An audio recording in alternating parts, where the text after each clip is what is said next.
हर व्यक्ति को कोई ना कोई लाया है। तो अपने अपने बुलाएं तो एक बार ताली लगा लीजिए जो आपको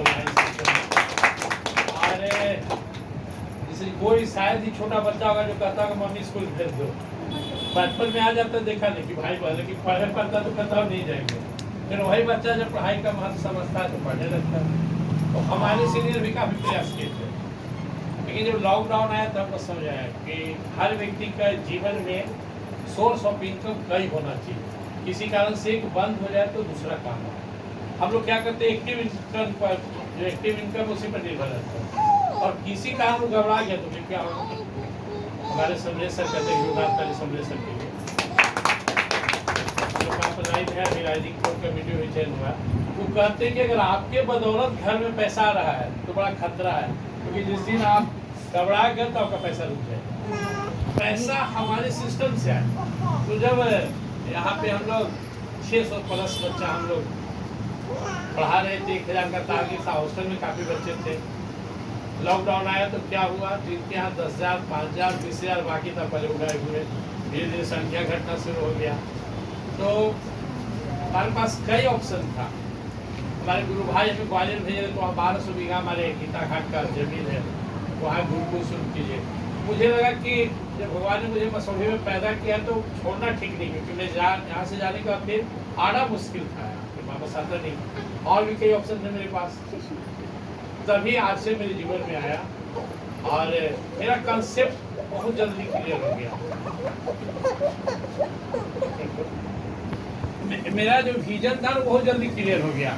मैं पिछला दिन बताया था कि मुझे पता था कि मैं इसमें साल भर में कहाँ रहूँगा, 2 साल में कहाँ, 5 साल में कहाँ। अभी हम लोग थे यहाँ पे, रीता जी, किरण जी हमारे साथ, और हम सब ये भी गए थे भीलवाड़ा, वहाँ से खाटू श्याम। तो हम लोग ट्रेन में देख रहे थे, अपना गूगल पे देख रहे थे कि पहले कहाँ जाना है। तो पहले हम लोग को पहुँचे मथुरा, ट्रेन वहाँ से मुड़ी तो हम लोग को टारगेट था कि अब कहाँ जाना है, तो भीलवाड़ा के पहले जयपुर मिले, फिर भीलवाड़ा गए, फिर खाटू श्याम। तो हमें भी पता था कि हम साल भर में कहाँ रहेंगे। हम क्रिकेट खेला करते थे बचपन में, तो जब बैटिंग करने जाते थे तो सोचते थे किसी तरह 10 रन हो जाए, 0 पर आउट में तो लोग गाली देगा, गिनते रहते थे, 2 रन हुआ, 4 रन हुआ। ऐसे मुझे याद आया कि किसी तरह पहले मेरे नीचे 2 आदमी हो जाए, 2 आदमी के बाद मुझे लगा 10 आदमी हो जाए, 10 का मुझे लगा 50 आदमी हो जाए, 50 का तो आत्मबल आया, फिर लगा मेरे नीचे 100 आदमी।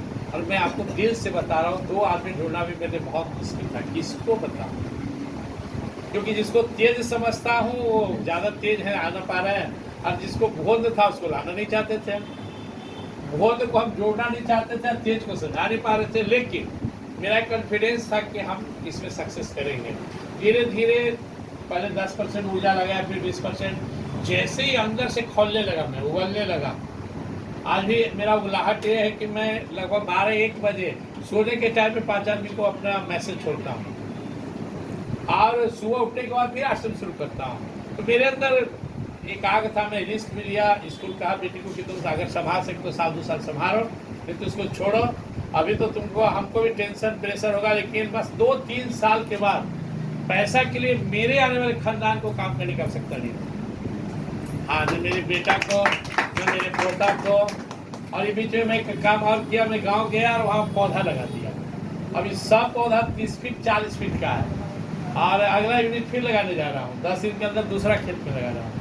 250 पौधा है वहाँ, और लोग देख के हमारे खेत का आकलन करता है, कोई कहता है 2 करोड़ का, कोई कहता है 4 करोड़ का। मैं जिस दिन लगाया था सोचा था कि बुढ़ापा में वो पेंशन का साधन होगा, लेकिन आज वो आवश्यकता मुझे नहीं पड़ेगी। मुझे पेड़ काटने की आवश्यकता नहीं पड़ेगा, मैं अब लगाने वाला भी रहूँगा। मुझे बेचकर उसका पैसा नहीं कमाना है, क्योंकि मैं उससे भी विशाल पेड़ लगा दिया हूँ, जिसका नाम RCM है। यह एक इतना विशाल है, लेकिन आज लगभग साल भर से मैं अपने लिए RCM ध्यान नहीं देता हूँ। मैं अपना बिजनेस तक नहीं चेक किया हूँ 2-3 दिन से। नहीं जानता हूँ कि मेरे नीचे 50,000 से ऊपर का रोज सेलिंग होता है पर डे। मेरे नीचे 50, जो व्यक्ति शुरुआत किया था कि किसी तरह 5,000 हो जाए, फिर शुरुआत किया था कि 20,000 हो जाए, उस आदमी के नीचे आज 50,000 रुपये का सेलिंग है, लेकिन मैं खुश नहीं। हाँ, मुझे 5 लाख पढ़ने चाहिए, अब मुझे 1 करोड़ से ऊपर का बिजनेस है, तब मेरा ख्वाब आगे बढ़ना शुरू होगा। खैर, तो मेरा कंसेप्ट क्लियर है। 14 से 15 महीना में रॉयल्टी लिया, एक विचित्र कहानी सुनिए कि जब मैं काम शुरू किया तो पहले एक ही लेख पे काम करते रह गया, तो मुझे भी पता नहीं था कि इसमें 3 स्लैब कहाँ होता है।